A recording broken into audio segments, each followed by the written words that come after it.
Hey guys, I wanted to update you on my daughter's scoliosis diagnosis.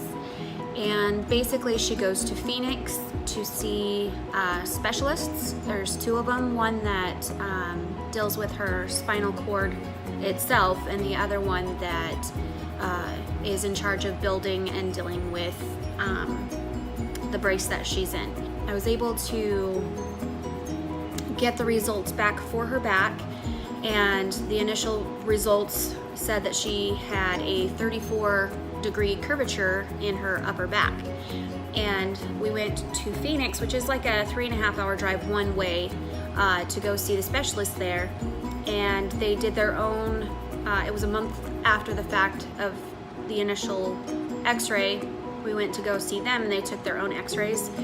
And the new x-ray actually showed that she had two curvatures in her back. She's got the upper curvature, which is now at a 38 degree, and then she's got the lower curvature, which is at a 29 degree. But it basically makes kind of like an S, and so that's why it's hard for us to see it, is because it balances her out, so it's not such an obvious, turn in her body. They said that she is high risk, and so there is still the possibility of having surgery. Basically, if she gets between 45 and 50 degrees, especially in that top curvature, then she's gonna have to have surgery. But the hope is that putting her in a brace will actually keep her straight.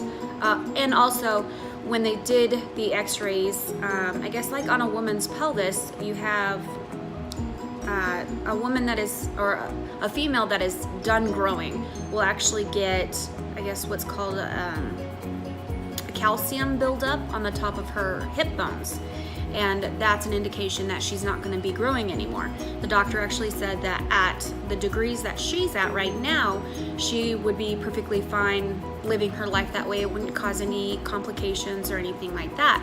But because she actually has no calcification at all, which means she has another huge growth spurt coming up.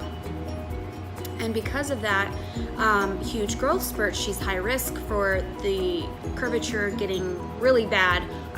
They want to prevent it from getting worse, so they put her in a brace. The brace actually won't fix the curve that is in her back right now, but what it will do is, as she hits the growth spurt, it's going to be used as growth, like a I can't think of what it's called, like a guideline. Basically, it'll be used as a guideline for her back to grow straight, so hopefully we'll keep her from getting any worse than what she is already, which means she's gonna be taller than me.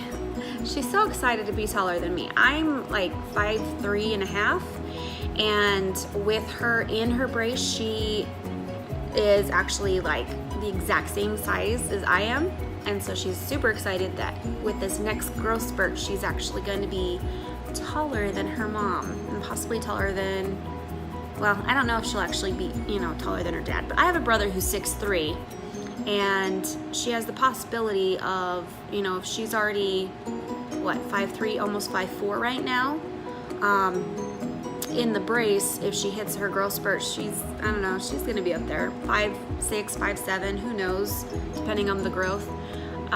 So we're crossing our fingers. She's got to wear the brace 18 hours a day.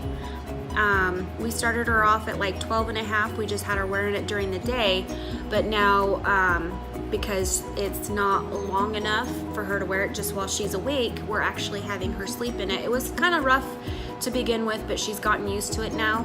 So she sleeps in it. When she wakes up, she can take it off for a couple of hours, puts it on, stays in it, and then in the evening before she goes to bed, we let her take it off for a couple more hours, just so that way she can get a break from it, a little bit here and there. But she's been really good about wearing it and staying in it because she does not want to have surgery.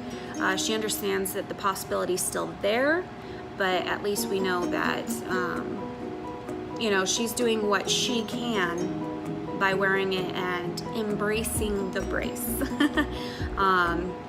But it's super cute. Oh, and it was really awesome. We went to another doctor, the doctor that's, it's a specialist that builds the braces. I can't remember his title, but he was fantastic. When we went up to Phoenix to see the one doctor, we didn't have an appointment to see this other doctor for the brace because we didn't know what they were gonna be doing with her.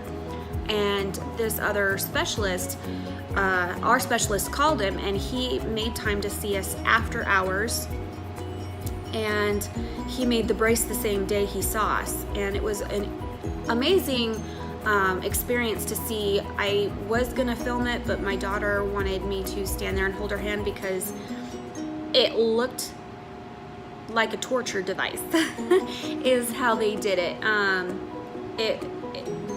Anybody that knows anything about quilting, it kind of looked like a quilting rack that she had to lay on, and they had support for her head, support for her shoulders. Well, it was head and shoulders, and then her tailbone, and then her feet. Everything else was open, and she had to lay across on it, and she was in like this special material shirt. And what they did was they casted her, just like if they were to cast a foot or something like that. They made a cast of her chest, and then cut her out of it, and then they used that as a mold to make her brace. And so that was a really cool experience watching them do that. The doctor was fantastic with her, had her joking the whole time, even though it looked scary and it was kind of a scary experience for her. It wasn't, it didn't cause her any discomfort or anything like that. And he was a really good sport, joking with her and things like that, and made her a little bit more at ease because she does have anxiety like I do. And so she was able to make it more of an enjoyable experience than something that was gonna freak her out. So now we went back and picked it up. I had it adjusted to her, and now she wears it all the time.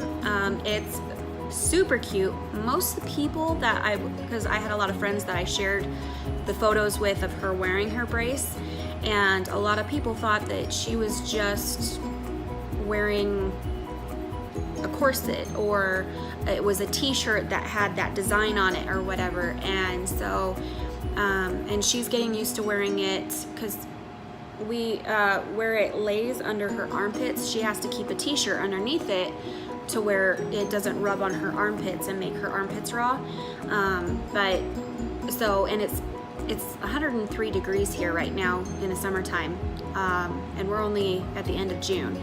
So having her wear a t-shirt underneath, wearing the vest, and then putting another t-shirt on top to cover the vest just to make her feel better.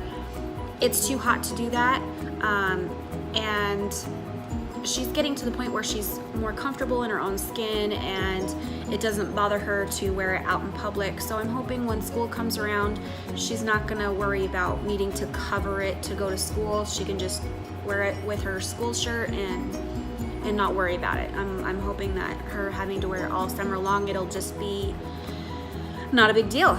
But I have some photos and stuff that I'll throw in here so you guys can see like how awesome it is. She got to pick it out just like if she were to be putting on a cast. She got to pick out the colors, and they actually let her pick out a pattern, and she picked like a pink zebra print. So it's pink and black with zebra, and I believe it has like a leopard print on it. She actually wasn't too excited about the leopard print because that's her favorite, or her sister's favorite design, and hers is the zebra, and she just thought it was going to be strictly zebra. And so when it came out a little bit of safari looking rather than just one animal, she was a little bit disappointed, but she still loves it. She thinks it's super cute. She does get hot in it. We try and keep her indoors in the cool air during the hottest part of the day, so she doesn't get too hot. It's got holes in it to kind of help with the ventilation, so it's not just one solid thing around her waist. There's a lot of little holes and stuff drilled into it. So So anyway, I just wanted to update you on that, and as we go along, I'll keep you updated. Talk to you guys later. Bye.